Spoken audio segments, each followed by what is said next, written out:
It's still going. It shouldn't be. I already FN muted it. Okay. Better? No, okay. We may have a little echo.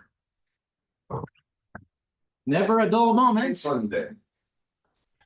Apps access your microphone. That's a Windows 11 thing. You just updated. Yeah, we were. We were just talking about that. Did mine stuck the the Windows button to shut down and everything, the bottom left? It's all in the middle. Yeah, So you it's can just slide it like- back over to the left. Might do that. It's just the habit of. I will fix that a little bit later on, I think. We're probably as good as we're gonna get for the moment. It's off. It is off. Why is it still going? Okay. Focus is good. Yep. Yeah. I think we're good. All right. Appreciate it. Let me know if anything else comes up. Thank you. Okay, we're almost even on time. How about that? I'm gonna leave the door ajar, but shut it partway, just cut traffic noise. Appreciate your patience while we figure out our technology updates that messed everything up again. I prefer being in the garden. Totally. The garden's a much happier place to be.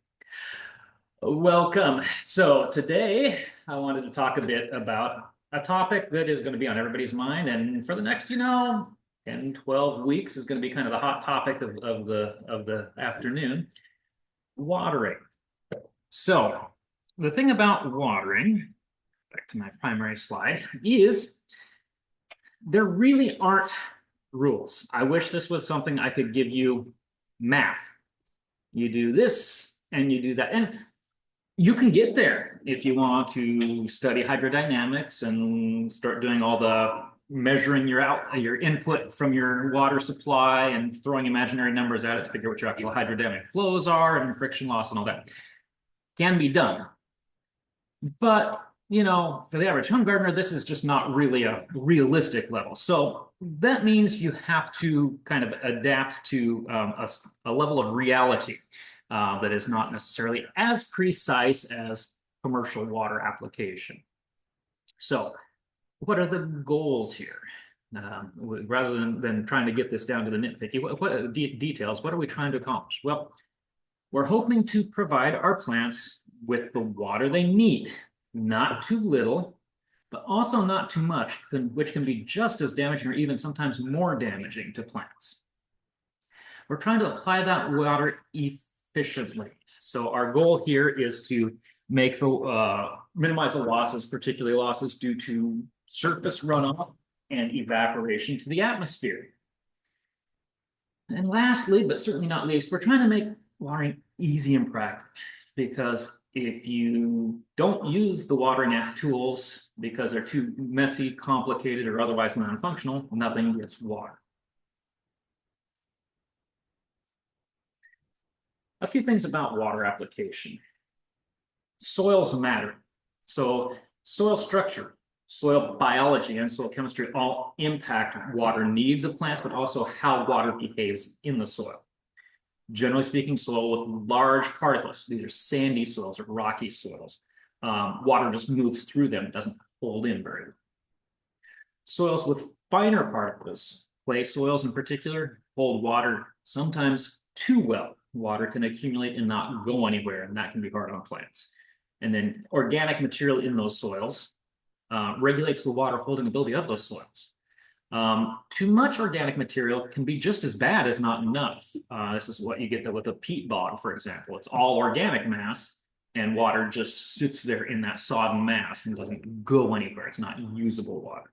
So from a watering standpoint, it's a balance: large particle, small particle, and organic matter to help regulate the water flow. This won't be a soils class, so I'm not going to spend a lot more time on it than that. But here's how watering works in soil. If everything else is equal, the slower you put a given water volume down, the deeper it goes into the soil, but in a narrow pattern, or narrower pattern. The faster you put the water down, the broader the water spreads out, but the shallower it penetrates into the water surface, or the soil surface. So In some cases, you actually want to spread that water some. Plants that have shallow roots that need frequent watering anyway. But a lot of trees and shrubs in particular, they want that water to go down and create kind of a reservoir down there that they can access, that they don't get out competed for. It doesn't go off away to the atmosphere, doesn't get used by shallow soil biology, and doesn't get used by smaller plants across the soil surface. So generally, if you want to get that water down there where the plants can store it and the tougher plants can access it, you've got to water slower, or you have to water in repetitive waves, sequences. So you water, let that water perk down in, and then you water again on the already wet soil. The next batch goes deeper. You can push it deeper like that. That becomes often what you have to do in either soils that have a lot of surface structure that makes the water run this way, or they're really heavy, so the water doesn't tend to break through really well. Most potting soils and sandy soils, we have a lot of sandy soils here, but on the coast there's quite a few. They need more water applied faster, because otherwise you're just creating just a narrow column of water. And when you look at a plant, talk about this in a little bit more in a moment, but when you look at a plant, the plant root system goes way, way out beyond where the plant sits. And like this chunk of root might feed this part of the plant. And this chunk of root might feed this part of the plant. And so if you're missing zones, sometimes the whole plant suffers, but sometimes individual sections suffer. So plants have broad root systems or deep root systems, sometimes shallow and some varieties. But because of their structures and because of where they evolved to, different plants have very specific and different water needs. And when we talk about overwatering on plants, it's usually, unless we're in one of those unusual floods, it's usually not about the volume of water going on all at once. High volumes of water can create erosion and compaction problems, but seldom actually damage plant root systems. But watering frequently where the soil never dries out, and the crowns where the plant makes soil contact never dry out, can lead to a slew of problems. So when we talk about too much water in plants, we're usually talking about watering too frequently, not watering too much per application. Unfortunately, too much water and too little water, it's really hard to tell when a sample is brought into the nursery and it's crisp, because the symptoms are basically the same. If you're not getting enough water, there's no water making it through the plant tips. If you're getting too much water consistently, you're either developing root rots or you're actually suffocating the roots. The roots suffer from anoxia, lack of oxygen supply, and the root tips die off. So regardless, the water that's down there isn't making it through the tips. So the symptom is both. The tips die and get crispy where the water's not getting to. Weather also has an impact on water in terms of the weather impact on the plant needs and the plant's water demand. So freezing weather. In the Pacific Northwest, when we get really cold, I mean really cold, 0, 5, maybe 10 degrees, we are cold because we are clear and dry. If we had any moisture, we would be 30 degrees and snowing, but we're not. So that's kind of a separate case where we normally wouldn't be applying any water in the winter. We're a wet winter climate, but in certain situations, especially with plants in containers, you may need to hydrate them between freezing events, because that freezing event puts a huge demand on any twig and leaf surface of the plant for water. Heat, we are all well aware of the impacts of heat on water need. Even cooler weather, though, windy weather is hard on plants. It feels great to us. You get this 97-degree days, and then that coastal flow comes in about 4:30 p.m. It feels so good. But the plants are dry, and that moving air is just continually stripping the moisture out of those leaves. So wind, even in the absence of heat, but wind, especially when it is hot, contributes substantially to plant drying out and water demand. There's a lot of unusual situations that can impact that too. On the coastal belt, we have salt winds and salt fogs, and the saline content of the air actually increases the water demand pretty substantially. In some locations, like this little area between that hill and that hill and this hill, if you're pumping out of groundwater, the water wells in this area are extremely high calcium and high pH. And that impacts plant water demand substantially. The only way you can keep plants alive when your water is pushing close to 8 or 9 pH is by keeping them, never letting them dry out, or the salts accumulate in the growing tip and they burn the tips out. An often under-evaluated aspect of plants and watering is competition. Plants that are spaced with not much else for plants around them have access to more of the resources in the soil available.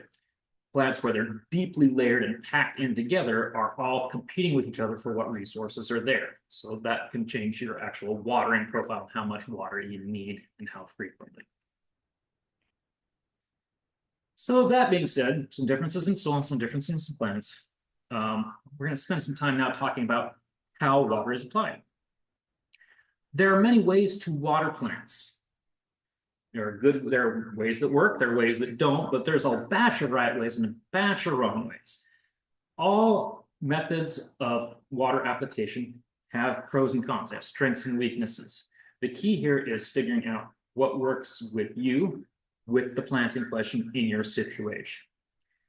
So it sounds like this is a big, huge thing, and it is, it's kind of a complex topic, but there's some basic principles. No matter what you're watering and how you're putting the water on, you want to water as thoroughly over the whole root system of the plant and as deeply so you can water as infrequently as practical. And what that means will vary on application and soil and plant quite a bit. But deep, thorough, infrequent waterings are incredibly much better than frequent minor ones for plant health. Ideally, and it's not practical in every situation, but in a perfectly ideal world, we want to apply our water strictly to the soil and roots of the plants, not to the foliage and the areas outside of the root zone. Well, this maximizes water efficiency and reduces the risk of many diseases. Water on the foliage on plants can lead to a batch of fungal and bacterial diseases. And then take into account what our atmospheric conditions are really like. If we water in the early morning, just before dawn to right up to the daybreak, it's the ideal time to apply water. Plants are absorbing water well. We have minimal losses due to evaporation because it's one of our coldest parts of the day. We get it just before sunrise. We're not getting the direct sun evaporation as well. And to back that up, if you are getting water on your plant leaves, it does dry out pretty fast as the sun comes up and the day progresses. The next best is anytime later in the evening post sunset. So the advantages are still there, but the air temperature is hotter. So we do still have some significant evaporative losses. And any water you get on the foliage is more likely to stick around through the night as those temperatures plummet. And that can lead to increased disease problems. So it's the next best option. Worst is putting water out in the hot part of the day, maximizes your losses. And if you're getting water on the foliage in the hot part of the day, many more sensitive leaves will burn. The water acts just like a lens. If it's sitting in droplets on a leaf, get the full sun on it, high angle sun, midday, it can create burn spots just from the water sitting on the leaves. So avoid hot part of the day watering. Water on the shoulders of the day. Morning is best if you can manage. Any topic of watering has to deal with the fact that plants are different. You need to know what your plants are and do a bit of research and use us. We're a great reference for this kind of stuff. Figure out what you got, what you're watering. What do they prefer for moisture content? Swamp plants want to be constantly wet. Arid plants want to dry out completely between waterings. A lot of stuff is in between. And what they'll tolerate. Even plants that like pretty frequent watering, some of them can harden off and become pretty tolerant. Even plants that tend to come from drier climates, but maybe not desert climates, some of them will tolerate a little more frequent watering as long as you're not saturating them. And then the corollary to that is planning ahead, and where possible and practical, you put your plants with similar watering needs together so that you can water an area coherently rather than that plant needs this water, but this one right next to it needs completely different water. And that's not always possible in a landscape or a garden. But it's something you can move towards and decrease the confusion and difficulty of applying water effectively. And lastly, as I said a couple of minutes ago, pick something you can understand well enough to use and that you will do. It's well enough to say, I understand a hose and running water, but if you're watering 7 hours a day, like we do out here in the nursery sometimes, that's not practical for most people. You're not going to do that no matter how much you understand that. On the flip side, a drip system is great in terms of efficiencies and controlling your water application, automating it. But there's some dollar setup and there's some basic understanding of how they work that some people just don't want to get into. And so if that's not the thing for you, don't do it that way. Pick something that will work for you. So we're going to go through some of the basic water application methods, their pros and their cons. And then we'll talk a little bit more about groups of plants and how that works. Hand watering, people are incredibly familiar with hand watering. And it is incredibly inefficient. And I just kind of cringe as a professional nurseryman when somebody brings in a plant they're having problems with. And I say, so you watering it? I said, yeah, I run the hose on it 5 minutes every day. I get my wand out there. And in some situations, that can be fine. In most applications, that's not. It doesn't apply water in the right way for most situations. So it can be done correctly, but it's inefficient in terms of time versus reward. It's also really hard to get enough water in the right places. When you're hand watering, you're applying a fairly high volume of water, and you're doing it not mechanically, but within whatever motions you have with your body and such. So the water does get dispersed somewhat irregularly, which means that you're not getting even soak down nor even horizontal spread. But that's not to say hand watering is bad. It's just a situational thing. Hand watering can be a great supplement. Like in my vegetable garden, I have a vegetable garden, some of it gets irrigated, some of it doesn't. The part that gets irrigated, as crops finish out, I will often plant follow-up crops for fall and winter gardening. So that's planting new plants or seeds even in the vegetable garden in like July. Worst possible conditions for things to transplant. My irrigation in the vegetable garden is timed. If I just leave the timer like that, my new plants, my new seedlings, and my new transplants are going to die. It's not frequently enough, consistently enough applying water for those things to establish. But if I run the whole system as frequently as the new plants want, then everything else is getting too much water. And we start having disease problems or performance issues due to excessive water. So we run the system and you go out once or twice a week and supplement, and you give a little extra hand water with a watering can or with a hose and a wand. And that's a very useful use of hand water. Containers are another good example. It is possible to automate containers, flower pots and hanging baskets, such with drip components, but it's a little titchy, and you have to put them as kind of a separate standalone system because they run different than drip in the ground.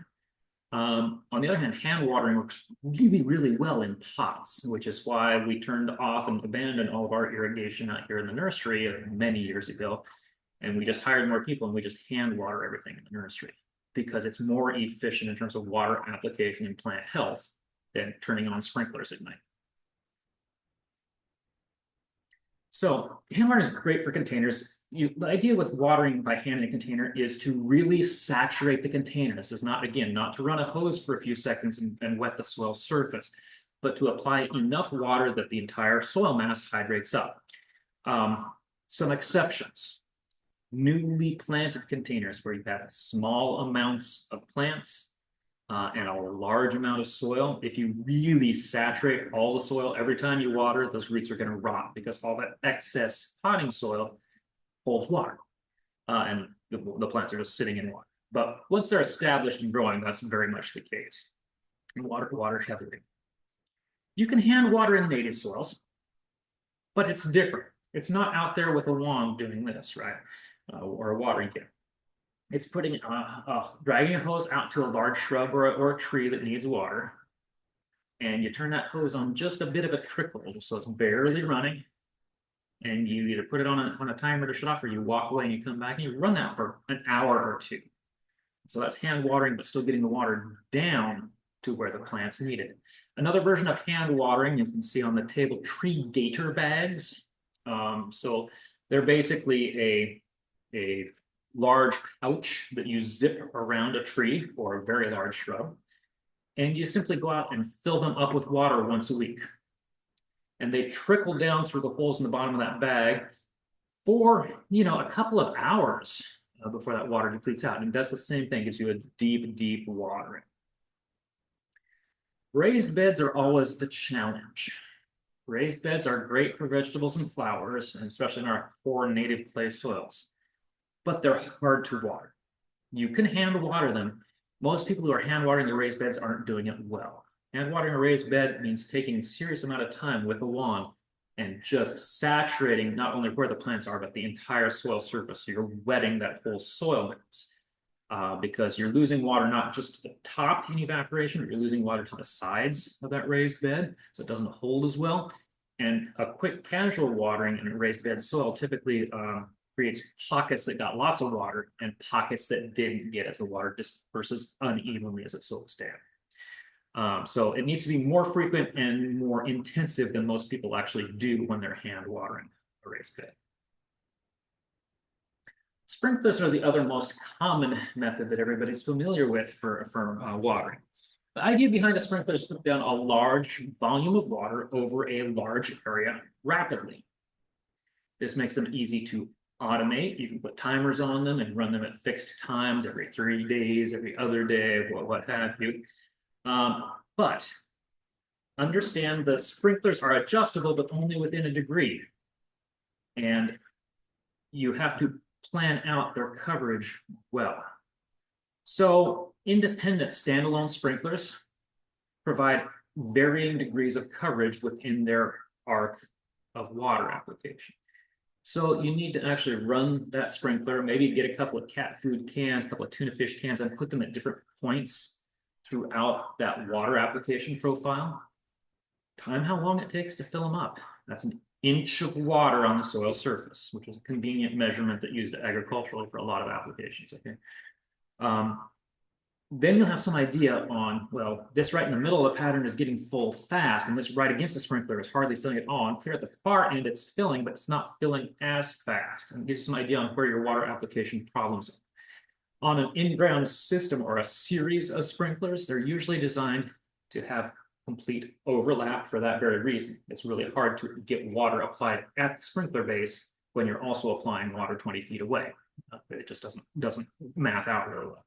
It's really hard mechanically to do. Sprinklers are adjustable, but only within limits. So you do need to figure out exactly how you want to place them and how often you have to move them to get the areas covered that you need. Sprinklers tend to be really poor about decision-making in water application. They water everything within their range, foliage, soil, whether there's weeds, gravel, hard surfaces. But when you have a large area to water and you don't have literally all day to water it every day, they're a practical choice for many applications. So you do need to pay some attention to how much water you're actually putting down. You need to pay attention to how that's behaving in your soil. And the only way to do that is trial and error. You apply a sprinkler run out there, you look like it's good and wet, you think you got it good, and you go out there and you check, make sure you're not actually surface running off, you're not applying so much so fast that it's sheeting off the surface. And you maybe get down there with a spade and you see, is that going a ½ inch or 1 inch or 2 inches deep? How much is that water going in every time I run it? And that gives you some evaluation on how frequently and how long you can get away with running that system and make it work for you. So sprinklers really are best for dense plantings and large areas. Lawns, flower beds, and large vegetable gardens are all quite practical to use a sprinkler. Sprinklers are supremely ineffective at watering like shrub beds where there are individual plants and huge amounts of soil space in between. Or where the plants are so close together in a shrub bed where no water is actually hitting the soil surface. In other words, you can have so much canopy that no amount of overhead sprinkling really waters well. Sprinklers are also really poor at watering effectively for plants that have extremely deep root systems, because it's really hard to apply enough water slowly enough to get that water going down 10 or 12 or 14 inches with a sprinkler. Sprinklers do not do a very good job of watering containers or small raised beds, not in the sense that they don't work, but in the sense you cannot fine tune adjust them to the point where they're efficient. You always end up watering way outside of what you want to water just to get the area you need water applied. So when you're running a sprinkler, there will always be variables between how much water you're pumping into it and how much area you're covering and such, but generally, these are items that you're going to be running for 20 or 30 or 40 minutes, not 10 minutes, but also not an hour and a half typically. An hour and a half on most sprinklers will be sheeting water off the soil surface in most soil circumstances here in the valley, but 10 minutes is barely wetting the surface on most. Soaker hoses are a kind of an in-between an unregulated and a regulated water application. There are several categories of soaker hoses. Sprayer hoses. Sprayer hoses are usually start flat, though a few of them start round. And rather than just beating up and watering underneath the hose, they actually spray like a sprinkler.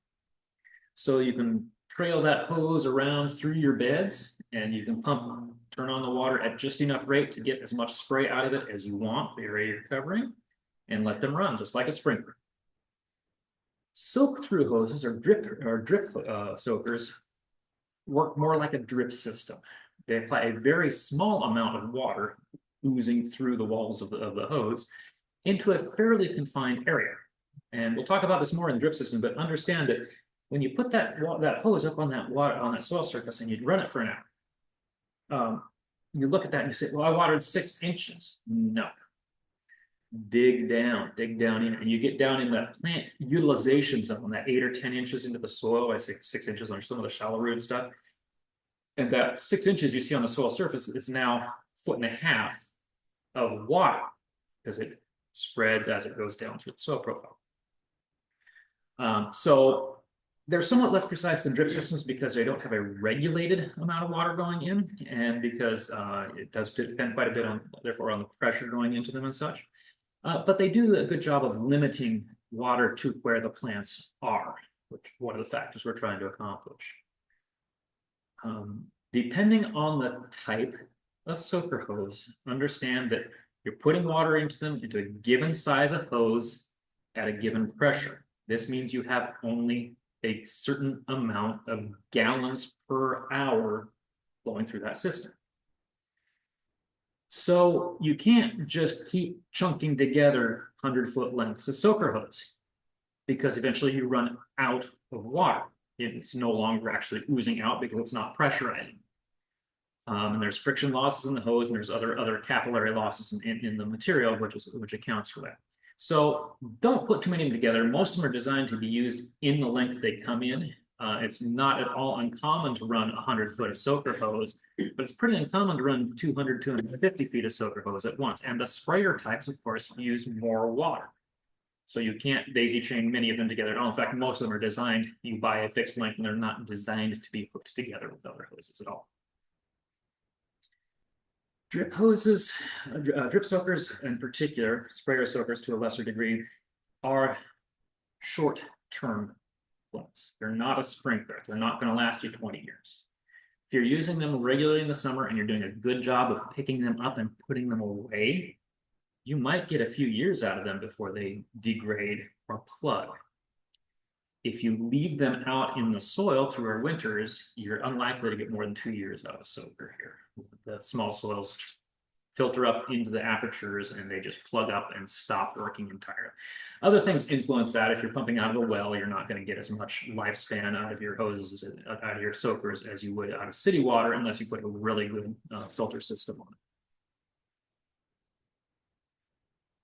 So drip hoses, drip type soakers are really good for watering a really small, relatively small flower bed, small to medium bed, where you can weave the hose through so it's adjacent roughly to the plants in the bed, or for a hedgerow or a shrub bed where you have larger individual shrubs. You want to get a pretty broad application, but you don't have to hit every inch of that bed because the plants are only in certain spaces. It needs to be relatively near the plants. We talked about that a little bit, dispersal, but I mean, if your soaker is 18 inches from the plant. Well, if that's an annual with a small annual root system, that's probably not getting much water. If that's a shrub where the shrub roots go clear out to the edge, past the edge of the branch line, yeah, that's probably getting at least some water. So drip through soakers are like a drip system, long run times, 40, 50, 60-minute runs. Sprayers are more like a sprinkler, usually something around 20 to 30 minutes. They vary quite a bit. So different brands will be quite a bit different from each other.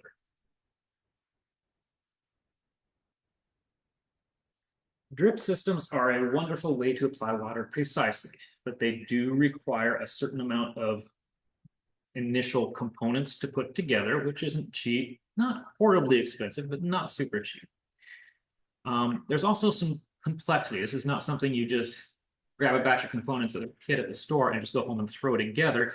You have to know kind of what areas you're watering and their sizes and what kind of plants are in them so you can buy the exact components you need to put the system together. Otherwise, you make multiple trips back to the store when you realize you didn't get what you needed. Drip systems are designed primarily to apply water in a very slow, very deep method and to not water the plants themselves, the plant structures themselves, the leaves and stems. Drip systems are really designed to be automated. They're one of the easiest things to automate. But if you put a timer on a sprinkler and it doesn't run because the timer failed, or you set the time wrong, or you gapped it wrong, or you put it on rain delay and forgot to take it off or whatever, it's instantly obvious that it didn't run. You do that on a drip system and you might not notice until the plants are actually wilting that you had a problem. Or if an emitter plugs, that plant may not be getting water. Or if you have a blowout, if it's running in the middle of the night, you may not actually see where that water is going. It came out in the morning, it doesn't look wet, but you're actually spraying water rather than water. So they're not perfect, and it's something you need to at least pay sporadic attention to over the life of that system, so you see what's happening. Another drawback to these little precision drip systems is annually changing beds. So if you're doing vegetable gardens or you're doing annual flower gardens, you rotate crops or you change up what you plant year over year. You're not always planting the same spot. And with vegetables, it's important you don't plant the same types of crops in the same spot year after year. You got to rotate those crops for soil health. So that means every summer, when you're laying out your drip system, all of a sudden you realize that I don't have the right types or spaces of drippers in the right locations for the crops I now have in those spots. And so you have to do some changes and rearranges pretty much every year when you change it up. Some ways around that.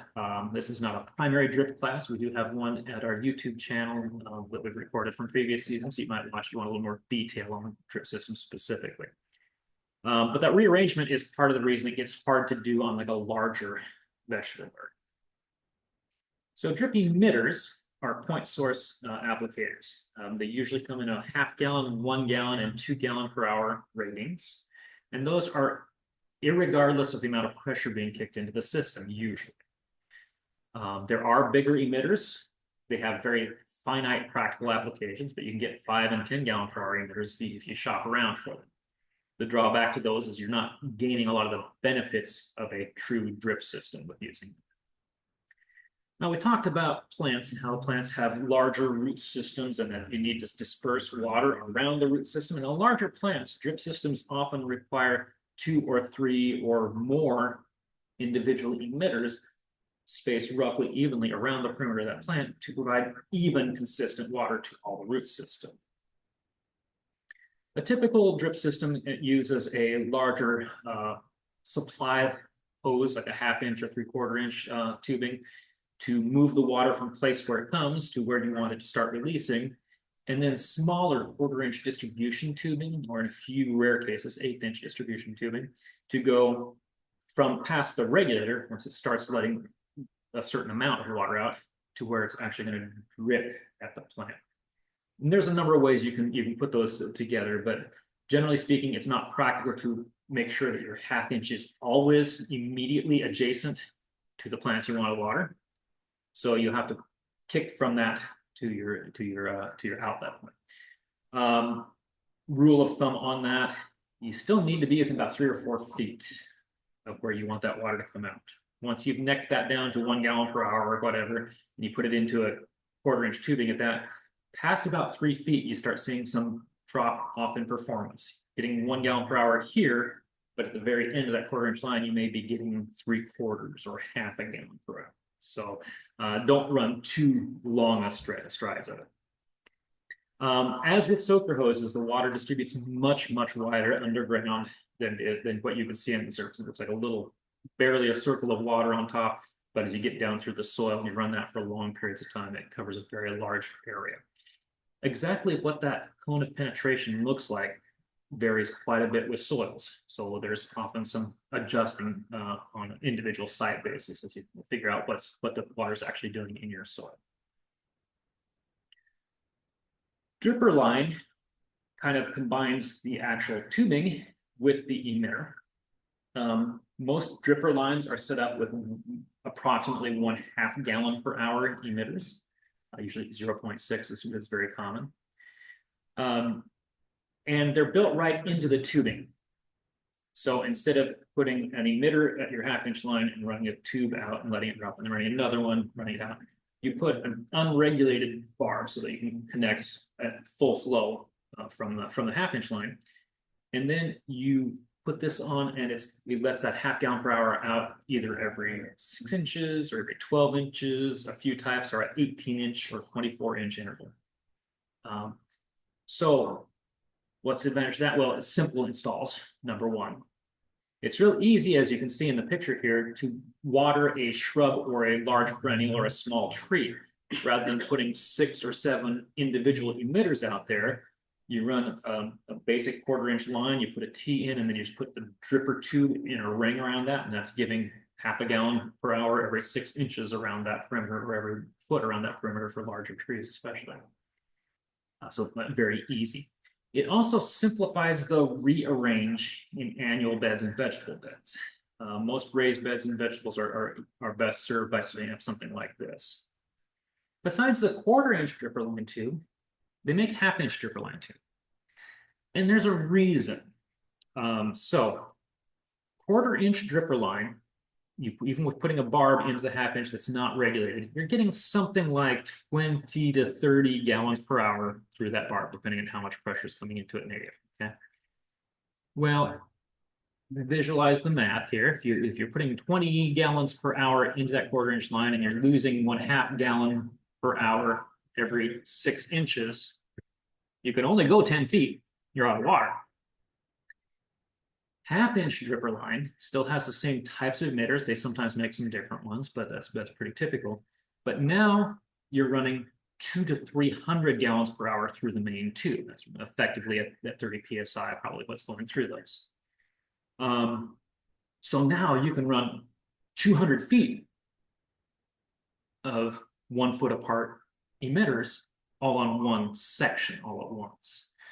And so that gets used for ground covers, things that are spaced 2 feet apart or whatever, shrub beds where you're serpentining it through a fairly dense planting of shrubs, that kind of thing.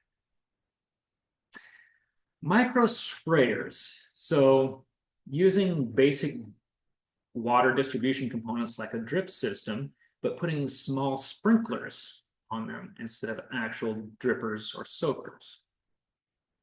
So they still connect with drip components. They don't throw as large of an area as a hose attached sprinkler, but they're a lot more adjustable or getting it into very tiny, tight areas. Typical sprayer emitters come in 1/4 circle, 1/2 circle, and full circle applications.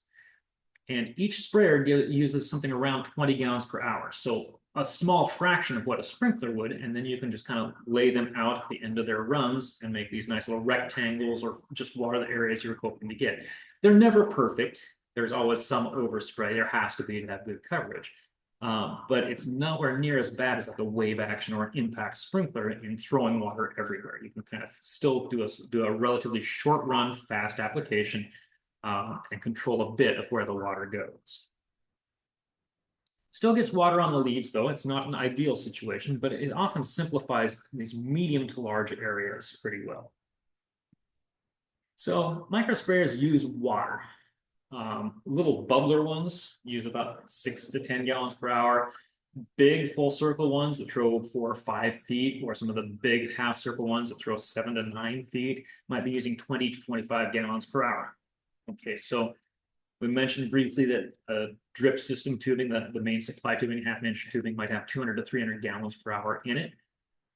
That means maybe 10, maybe 12 sprinkler, these micro sprayers can be on a single zone that runs all at once.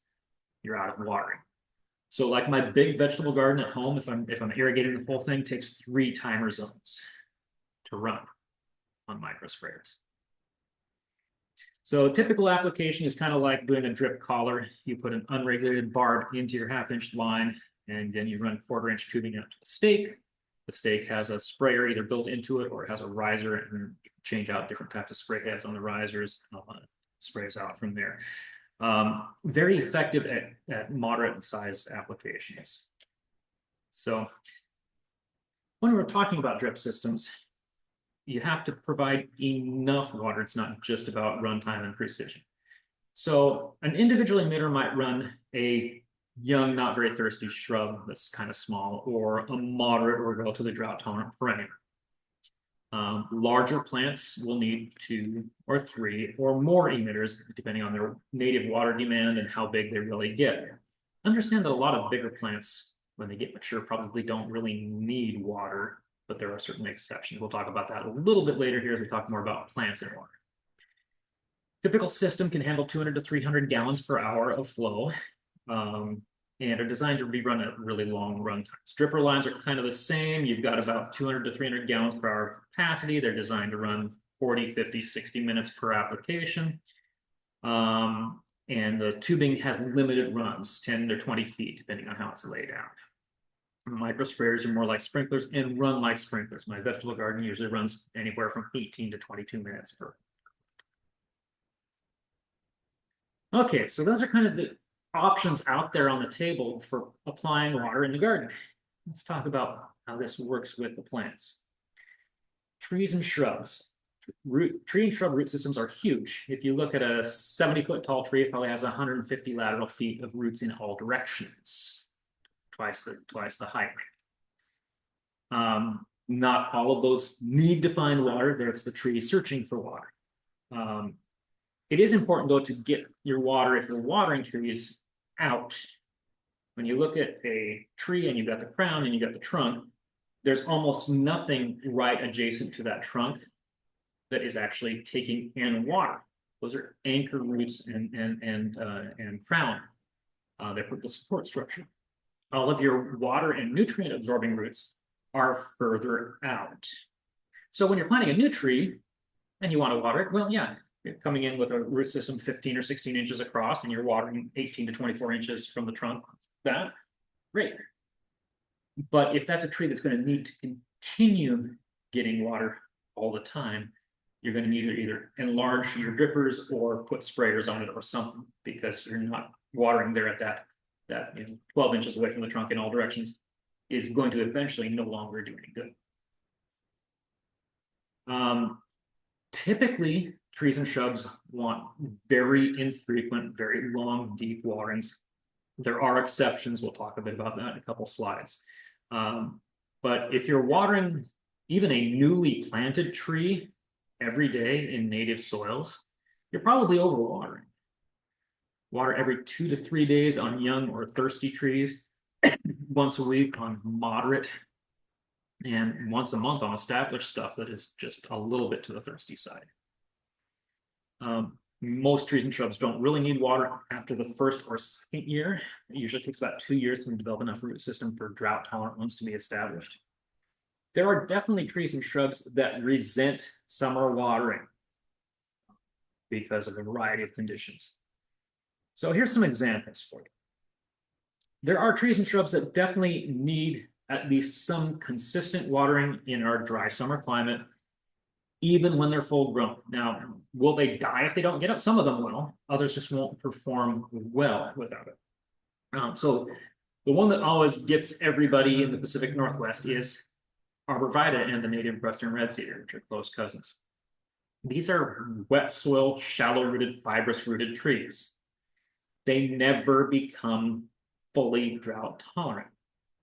But we often have mild enough summers and late enough springs and early enough falls that they do at least adequately for year after year after year.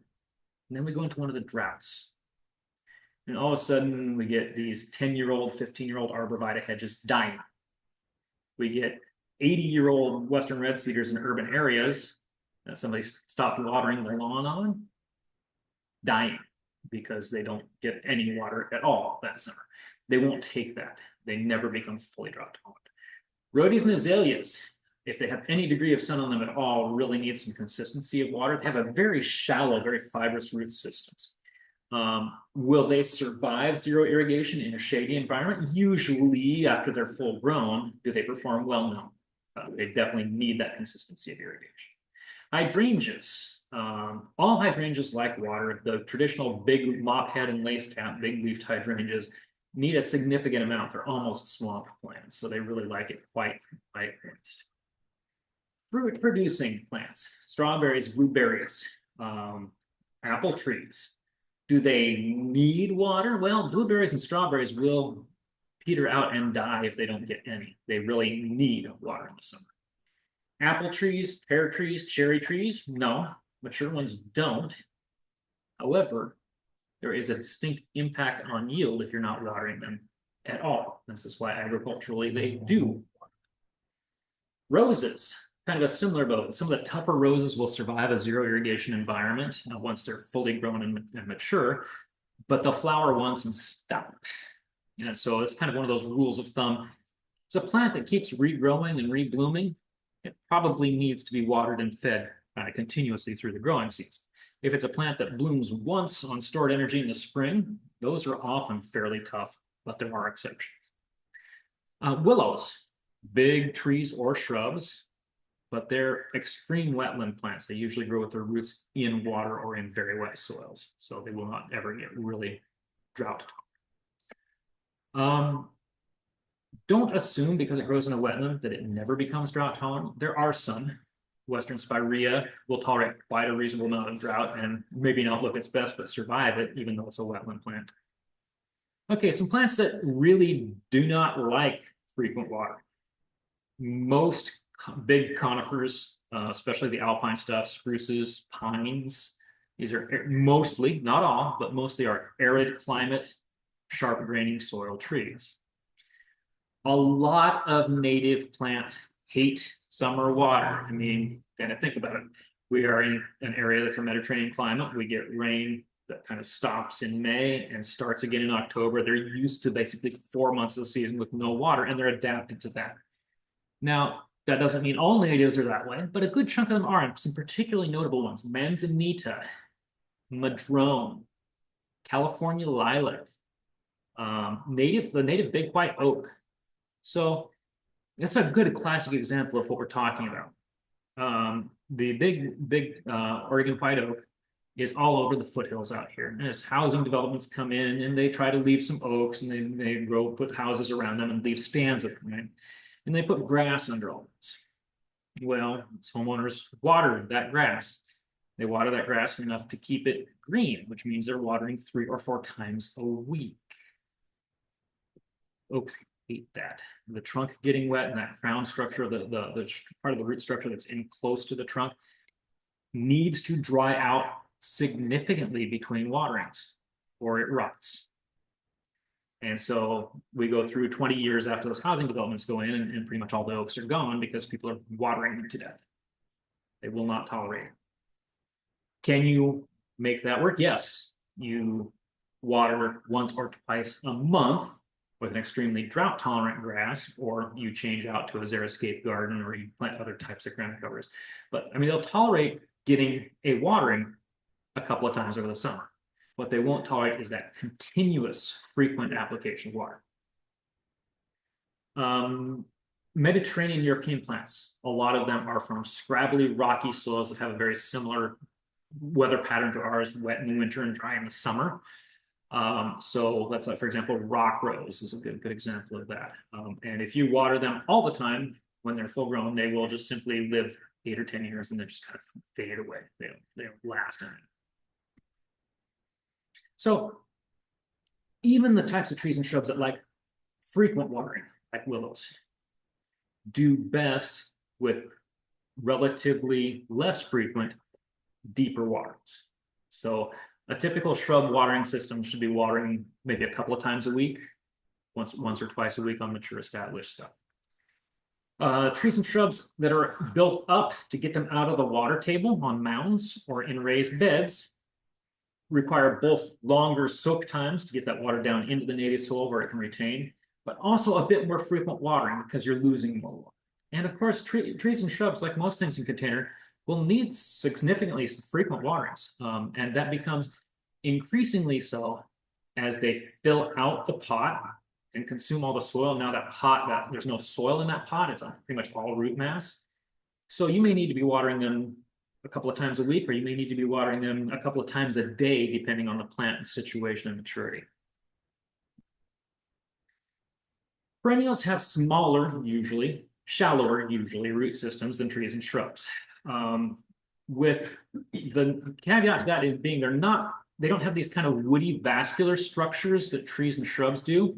So as long as you're getting some water over a significant portion of the root system, that's usually enough. You don't have to be quite as precise and picky about dispersing it evenly around the perimeter.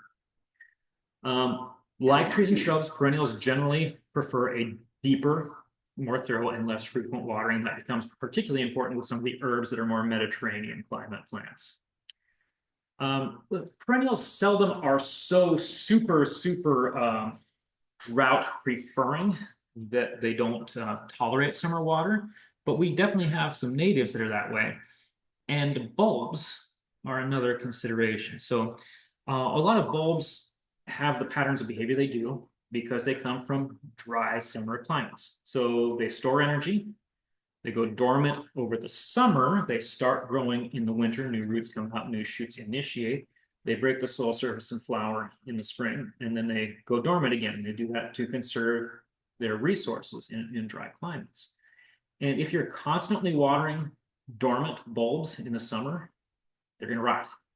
They need to actually get dried out a bit between waterings. So that's something you need to take into account a bit when you're laying out a system. And there's some variability there. Some are pickier than others. A lot of our native bulbs hate that. Irises included. Irises are a bit different depending on the iris. So we have irises, like our native irises, that don't really like a lot of summer water. You have irises that are bulb irises, and those bulb irises typically don't want as much summer water. The rhizomatous irises, the ones that grow like bearded iris, that grow as a tuber across the soil surface, actually would like some summer water, though they are reasonably drought tolerant once they're established. So some examples of some perennials and herbs that need consistent irrigation that never become really drought tolerant. Delphinium, larkspur and its cousins, typically a shade wetland plant in the wild. Astilbe likes water so much we grow it in ponds as an ornamental sometimes. It really likes to be wet, and a combination of hot and windy will just desiccate them in hours. They just suffer horribly. Most types of hibiscus. So hibiscus is a big group. We have tropical hibiscus, which we have to use as house plants here. They like some moisture. They're not super picky about it. We have the shrub hibiscus, what they call Rose of Sharon. It likes some summer watering. It's reasonably drought tolerant once established. But the various types of perennial hibiscus, the ones with the big dinner plate flowers that get about 5 or 6 feet or so, are again swamp plants in the wild. We grow them in ponds a lot, and they resent getting dried out severely between waterings. A lot of herbs that we use for culinary purposes are Mediterranean. We look at oregano, rosemary, bay, thyme. These are super drought tolerant once they're established to varying degrees. I sometimes grow oregano in ground with absolutely zero summer irrigation. It's fine, doesn't matter a bit. But there are a batch of culinary herbs that aren't actually, even though they're common in Mediterranean cuisine, they aren't necessarily Mediterranean in origin. These are plants like basil and cilantro or coriander, which are from more humid subtropical climates. And they need consistency of water. And I've tried to dry grow cilantro and I've tried to dry grow basil, and it doesn't work. So they need a more consistent approach. Some drought tolerant perennials and herbs. There's a lot in this group. Black-eyed Susans and euphorbias, carnations and pinks, rosemaries, oreganos are some classic examples. But there are a wide array of perennials that do just fine on little or no irrigation once they are mature 2 or 3 years in the ground. So again, we still prefer a thorough and less frequent watering for perennials and herbs, but the roots seldom reach the extent of depth and space of a tree or shrub, so they can pick up a little bit more. Usually native soil and established plants that are not particularly thirsty nor particularly drought tolerant, we're watering once or twice a week, a good consistent watering. Again, mounds or raised beds will increase the need for frequency and often for volume at the same time. And perennials and containers can be all over the place. I've got agaves at home that I don't water ever, even in little tiny pots. They get all the water they can take in our winter here, even under the eaves where they only get an occasional drift in and humidity. Very few perennials are that drought tolerant though. So it might be a once a week or a few times a week or 2 or 3 times a day. And containers do dry out fast in the heat. So there will be some experimentation on a plant by plant and situation by situation basis for you. Most annual plants, whether we're talking about annual flowers or vegetable crops, need very consistent watering or they suffer horribly. There are exceptions, particularly there's some in the flowers, but particularly in the vegetable crops. There's actually quite a number of vegetables that can be grown without irrigation with proper preparation and proper site. But despite this needing for relatively frequent watering, you can overwater them. If you do not check your soil periodically and know what's happening out there with your irrigation, watering too frequently can still cause a variety of disease problems and suffocation. So most annual plants need consistent watering for good performance. And some examples that are that kind of break out on both sides of that. Here's some annuals and vegetables that do not require as frequent watering. So cleome, spider flower, is a Mediterranean climate plant that gets quite large. If you're watering it weekly, you're probably okay. If you're watering it 3 times a week, they start getting weak and floppy. Zinnias, you'll get better flowers with some water. Absolutely zero water is probably not the best option, but they don't need anywhere near the frequency of water of most annuals. African daisy, osteospermum, quite drought tolerant once it's established. Obviously in a hanging basket, it still needs to be pretty consistent. But if you have to build a basket and it's going to be in a windy, sunny porch, do keep in mind that these relative tolerances, so things like osteospermum and geranium are much hardier than things like lobelia and petunias in terms of dehydration damage. Salvias, of course, there's plenty of perennial salvias too, but the annual salvias are fairly drought tolerant in ground applications. Vegetable crops. I do a whole class on this. You can look it up too, but on our YouTube channel. But some vegetable crops in appropriate sites can be grown all summer with absolutely zero irrigation. Tomatoes, potatoes, squashes, and kale are some of the champion crops for doing that. You can't do it in every site. There is some specific requirements, but that gives you some idea what the drought tolerance. And so when you got people out there planting their tomatoes in the ground and then they're watering them by hand every day, I just cringe because that's just absolutely the wrong approach to growing tomatoes, and you won't get your better tomato performance that way. So even in native soils, most annuals and veggies will benefit from relatively frequent watering 2 or 3 times a week. Again, raised mounds or raised beds are going to be more frequent, and containers, thorough soak-through waterings at least daily in most applications. So it's not just about tenderness and root zone. Keep in mind that annuals and vegetables are high intensity plants. They're plants that grow really fast to produce a huge show or a huge crop. And the water demand is substantially higher than a similar flower or shrub that was not bred for that intensity of production. So it does make a difference. Okay, lawns is my cringe point again. My lawn is brown in the summer. I'm proud of it. Typically, lawns are grown in native soil. You're not doing a lot of lawns in raised beds, not doing a lot of lawns in pots. So it does kind of simplify the discussion a little bit. Different types of lawn grass do have differences in moisture and drought tolerance, but it's a matter of degrees. It's not an absolute. Very few turf grasses will actually do even adequately with absolutely no irrigation over the summer. Generally, 1.5 to 2 inches of water applied per week will give you a green lawn through the summer if you're also feeding it. So again, this is the cat food can, this is the tuna fish can. You put whatever water application device is running, you turn it on, you put the cat food can out there, you time how long it takes to fill up, 40, 50, 60 minutes. Okay, that's an inch of water over the soil surface. So add that 50% and then break that up. Do not water 10 minutes twice a day. Even for grass, that really sucks. They hate that. Break that out into maybe either 3 or 4. So you're watering like basically every other day.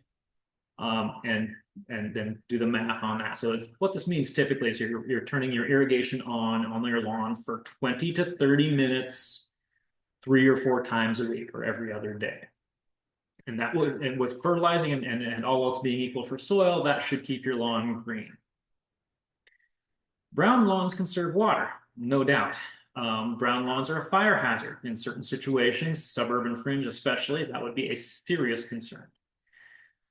But brown lawns don't come back well if they actually don't get any water at all in the summer. It's really stressful on the crowns of the grasses.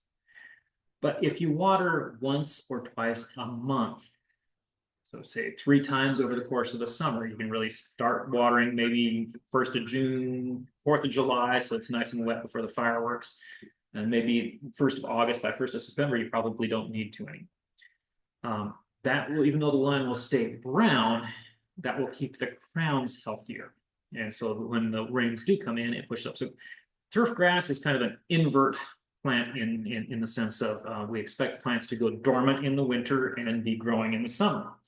And turf grasses are really Mediterranean plants in many regards. And as long as they have water, they grow, and then they grow, instead of hibernating, they etinate. They go summer dormant unless they're watered to stop them from going. So brown lawns are not bad, but zero irrigation lawns can be a problem.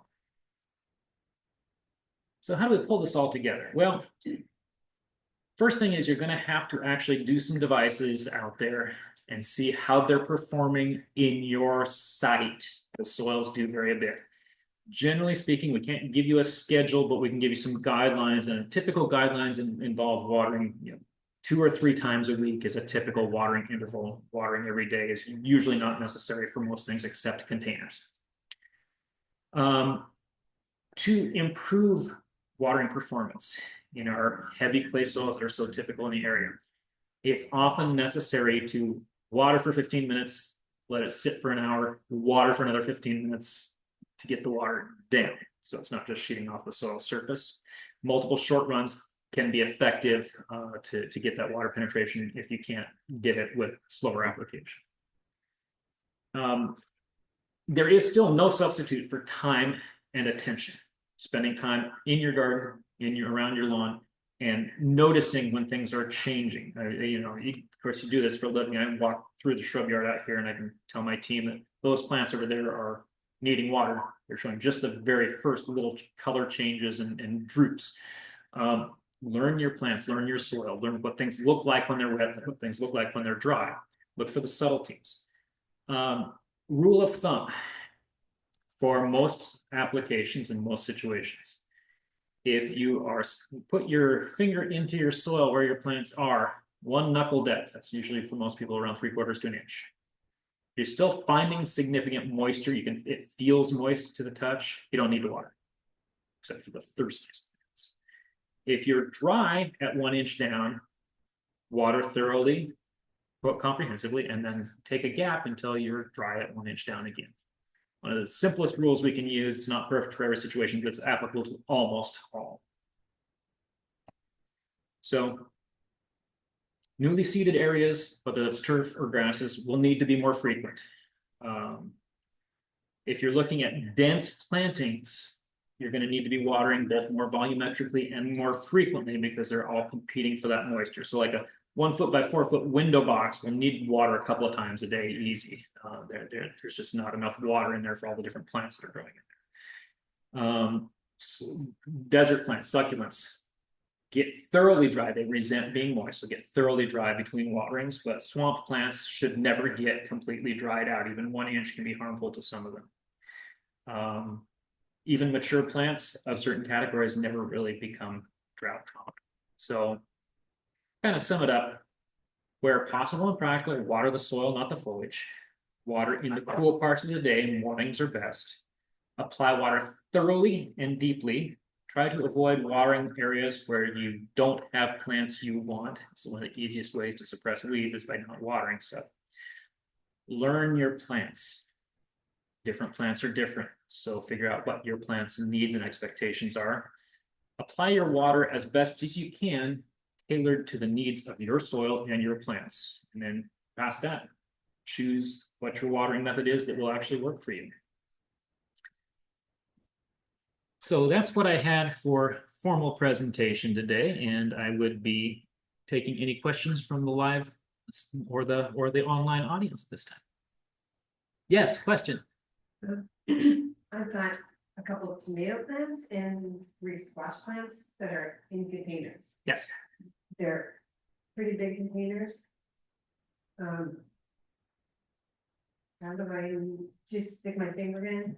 Right. How do I know how to not overwater them? Exactly. So the question is squash plants, tomato plants in very large containers, Well, 18, 24 inch. Yeah. Okay.